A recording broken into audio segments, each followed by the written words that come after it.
Welcome back to today's video. I literally woke up like an hour ago and this video idea came in my mind. For anyone who cares about Malawi, to visit Malawi, what a foreigner thinks about Malawi, and for anyone who knows me and cares what I think about your country, your beautiful country, that's Malawi. So yeah, I've been in Malawi for 1 month in July this year. And I will be back every year, at least one time, because my better half is from Malawi. Yeah, but even though she doesn't live there, if you don't know Alice, she doesn't live there, she lives in Taiwan. We both live in Taiwan, but we will be back in Malawi every year, sorry. So yeah, let's start with the pros and the cons. I'm gonna do the cons first. So I will mention like 5 cons and 10 pros, okay? So let's start with number 1. Is the potholes, okay? So the roads in Malawi are very bad, so they need some fixing, of course, which the government should take in their hands and do. Of course, they probably need the money for other stuff too, but that's a big reason, like that's a big problem which I've noticed because the cars always have to like navigate around the potholes because the potholes are very big, and yeah, but it's manageable, of course. Like you can, of course, get around it and everything, but it slows down the traffic a lot, I would say. And it's a little bit dangerous too for driving. I've driven in Malawi, so yeah, the potholes are a big thing. Big potholes everywhere, like literally everywhere. Of course, there are some roads which are new, and you can definitely see the effort that they're putting in because they're building so many roads everywhere, but there's still a long way to go. Number 2 is corrupt police. That's something on the road too when you're driving. Like the most problems I had with Malawi is when I was driving, definitely. The problem with the police is they have a lot of police stops everywhere, right? And what they like to do is ask for a bribe, especially from Malawians too. But if you're a foreigner, it's then even more, because they think you're rich and they can somehow, like for me, what they wanted to bribe from me, they wanted 20,000 kwacha because we rented a car and the car didn't have reflectors on it, okay? So they wanted 20,000. We managed our way to get out of the bribe so we didn't have to bribe him. But just be cautious about the bribes. If you can like somehow navigate around the bribes, do that, because every time you bribe the police officer, you like how should I say, like you help him with this lifestyle of bribing, which we shouldn't support. I've talked to a lot of Malawians and they have a big problem with this too. So I think this is my personal number 1 problem with Malawi is the corrupt police, definitely. Yeah, I didn't have fun with them. Problem number 3 is the exchange rate. So before you go to Malawi, for the foreigners who don't live in Malawi, take dollars with you, USD, because the exchange rate from what the bank gives you is not what the kwacha is really worth. So let's say the kwacha is worth 4,000 kwacha is $1, but at the bank you get 2,000 kwacha for $1. So every time we've paid almost double for everything. So keep that in mind for anyone who's gonna visit Malawi. Take dollars with you and try to exchange. I know it's dangerous and you cannot trust everyone, but try to find someone trustworthy, even online or something, who can help you with finding someone who can change it on the black market, if that makes sense, okay? So yeah, because we lost a lot of money. We could have done a lot more things if we knew that before, because we didn't bring any dollars with us, so we paid for everything double. And yeah, this was kind of like a pain too. Problem number 4 is no lights in the night, okay? So just mind when it gets dark, Like when the sun goes away, it's gonna be dark almost everywhere. There's barely any roads which have like traffic lights on them. Traffic lights. I mean like the lampposts, you know, lampposts on the roads. So it's very, very dark in Malawi at nighttime. At most other places, it's very dark. But yeah, that's just normally the people. Normally, that's why not a lot of people go out at night as well. Only, yeah, people don't really go out at night, but they wake up very early for that. Like even me, I always woke up at like 8 a.m., 7 a.m., which is not that normal for me. But because Malawians and in Malawi, their day starts when the sun comes up. That's why you wake up earlier, because when the sun goes down, and the sun goes down like pretty early, like 6 or 7 p.m., then everyone goes home, and yeah, so the lights, some more traffic lights, because then we could go out in the evening too, you know. And number 5 is power shortages. Yeah, that happens occasionally. It happens every once in a while, every other day maybe, and just the power cuts off, and you don't know for how long. Could be for days, could be for 1 hour. But I think the longest that I've had was like a day, maybe. In that 1 month that I stayed, the longest that I had it was a day, and like the shortest shortage that I had was like an hour, like barely an hour, like 40 minutes maybe. So yeah, but that's for me, that's not a big problem. But I'm just warning you guys, whoever wants to go to Malawi, that this happens. Like power shortages do happen. But yeah, for me it was alright. We always were prepared. We always had water tanks filled up, like water.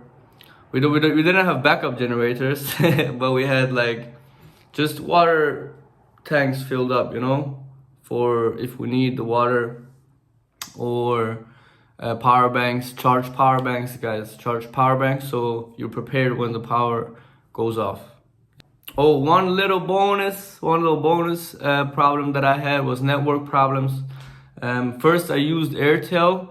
It was really bad, guys. Well, at most of the parts where I went and I stayed was really, really bad. So I changed to TNM, and TNM was a lot better, but still sometimes slow. So it works, it definitely works, guys, but just it's a little bit slower than you, like if you aren't from Malawi, if you're like from Asia or I don't know from where, and you're always like used to the fastest network, internet, Wi-Fi, whatever. It's not the fastest in Malawi. It works, you can do everything, but just be a little patient. So now enough about the bad talk. We get to the good, to the pros now, to the good things that I love and like about Malawi. And why Malawi is one of my favorite countries in the whole world. So let's go to number 1, is the people. That's the number 1, that's the best thing that I've seen in this whole world, is the Malawian people. So kind, so generous, always laughing, grinning from ear to ear, always smiling, always laughing. Of course, not everyone, but like most of the people are very happy, very friendly community, like just like good people, very good people, honest working people. People don't really like steal, because it's a very big like sin, I guess. Like you get beaten up by the civilians if you steal and get caught. So it's very safe. People are very friendly, and yeah, and that's definitely my number 1. Like I haven't experienced this type of friendliness anywhere in this world, and I'm trying to look at it in a perspective where like some people know me in Malawi, right? Because I have my platform, but as the people that don't know me and just I've spoken to, still one of the friendliest people, if not the friendliest people that I've met and been with in a country in my life. So definitely, just for that reason only, I would visit Malawi 100%, because all the other bad things that I said about it, this tops everything for me. Because for me, the most important thing is people, and number two, the next one that comes, is weather. Good weather. I've been there in the winter time and it was still warm, okay? So I really want and need warm weather where I live, because I'm a very tropical person, I guess. It's not tropical weather, I know, in Malawi, but like warm person. So I don't want to live somewhere where it's cold, because I get cold very fast. And Malawi, even though I was there in winter, it was still like 20 degrees the whole time. Number three is owning stuff. People in Malawi, even like the middle class, you guys, or they, for the people, whoever is watching here, like the Malawians, the middle class Malawians, still own stuff. Like they own their own house, they own their own properties, they own their car, they own their parking space. You know, they can own stuff, which here in the West is very, very hard to do.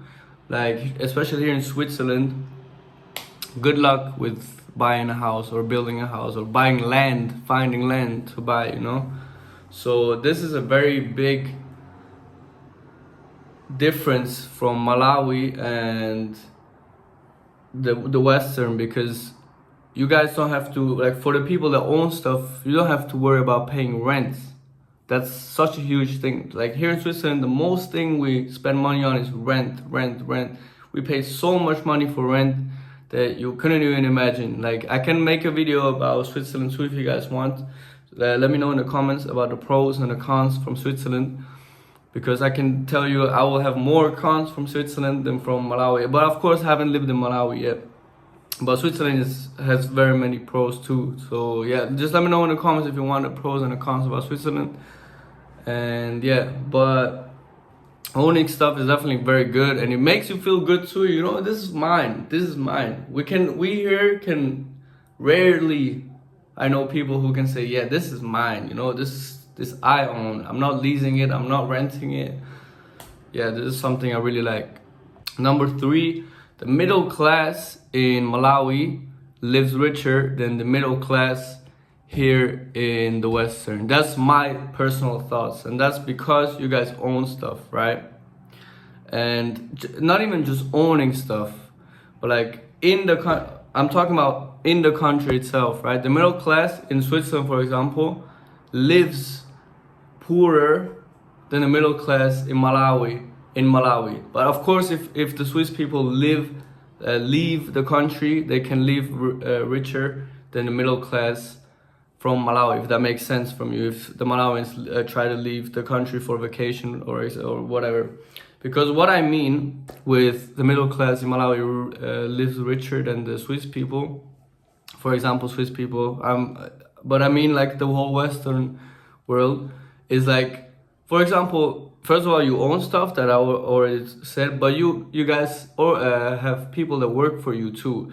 Like you guys have someone who opens your gate, who manages the household, who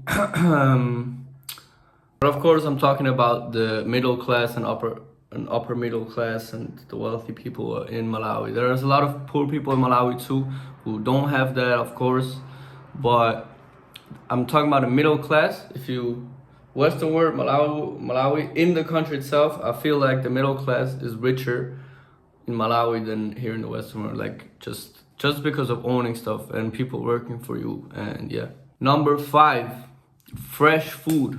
I don't know if you guys know, but you guys from Malawi have so fresh food compared to USA, Europe, whatever, because you guys literally take the chicken from your backyard and eat it, you know. And that's just so much safer, because you know where the food is from, you know that it's clean, you know everything about the food that you're eating, right? Of course you buy groceries too, which is maybe processed and everything, but in general you guys eat more fresh food than we do. Number six, the music culture. Oh guys, like I made a giveaway in Malawi when I was in Malawi of a studio session, right? You have no idea how many people texted me for the giveaway, that they want to enter the giveaway. Like, people really make music in Malawi, right? Music is a big thing in Malawi. I even met not one. My favorite artist in Malawi is Eli Njuji. I even met him, which was an honor. If you see this, Eli, thank you for everything. Thank you that you let me perform with you. But the music culture in Malawi is amazing. People just want to create music, you know, and want to make it as an artist. And I really like to see that, because me too. Number 7, and this is something that we lack mostly here in the here in the West, is community, guys. Community. We don't even know our neighbors here, guys. You have no idea, but you guys raise the neighbors' kids, for example, you know. The one saying that I've learned, saying that I've learned in Malawi is, it takes a village to raise a kid, you know? That means, like, literally everyone in your neighborhood knows your child, knows you. You guys know each other. There's community. If the neighbor's kid falls down and hits his head, you go and help him, you know? It's like, it's just a community thing, which we really, really lack here in the West, because we just work and sleep and work and sleep. And this is something I really envy. I hope that's the word for it. Like, I'm jealous about, you know. But I don't have to be jealous about anymore, because I'm gonna be in Malawi too now. Not like just in Malawi, but I'm gonna be a lot in Malawi. So yeah, community is definitely something I'm looking for, and I found in Malawi. Number 8. Many children. In Malawi, there are a lot of children, which is very good, because we need, like, I have a feeling the population is declining. I need to, like, fact check this, but, like, here, I feel like in the Western, you don't see a lot of kids anymore, because people tend to make less children. I think in Malawi, it's a little bit too much even, because a lot of young women and young girls already have kids. Like even teenage women or girls have kids, which is a little too early, of course. Not a little, it's too early. But it's still better than not having children in my mind, like how I see the world. I think it's important to create not just stuff, but children too, humans. So yeah, that's something I think is very good. Oh, and number 9 is, it has to do with the younger generation and the kids. There's not a lot of, like, brain rot. If you know what brain rot is, it's like just social media and stuff. Like, kids play outside. Kids have their whole community, their whole neighborhood plays together. It's like, it feels like it's behind Malawi, but I think it's in front, because the kids are not getting, like, influenced by the stupid things online, which you see, you know. There's a lot of, like, stupid stuff online, and here, if a kid gets bored, he just goes on his iPad and is lonely. That's why there's so many depressed teenagers here, which I don't think in Malawi is the case. If yes, then let me know in the comments. But I didn't see depressed teenagers, or they didn't seem like they're depressed. But here you can see them that they are depressed, like I don't know, from 10 to 20-year-old teenagers.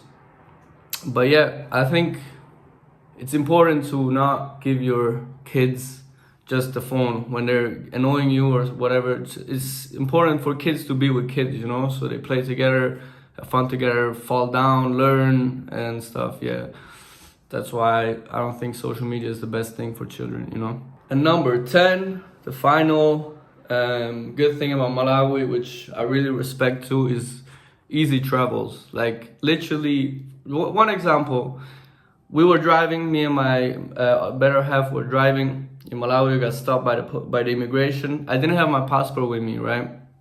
So I couldn't leave. I was, like, arrested basically until I can prove them that I'm not illegally in Malawi. So my better half had to, because I couldn't drive away and she cannot drive, so she had to find a way back to the hotel and get my passport. Guys, I thought it was gonna be, like, hard. It was so easy. She literally just stood on the side of the road, did this, or waved down someone. Someone took her and easily got the passport. Way back, the same thing. The way to the passport was even for free. He just took her with him. The way back, she paid like 1,000 kwacha or something for a minibus, which stopped and picked her up. So the easy travels is something that is really nice, because here the travels will be like easy too, with like the buses and the trains and stuff, but it's just like expensive. But no one will take you with them if you like wave them down or something, you know.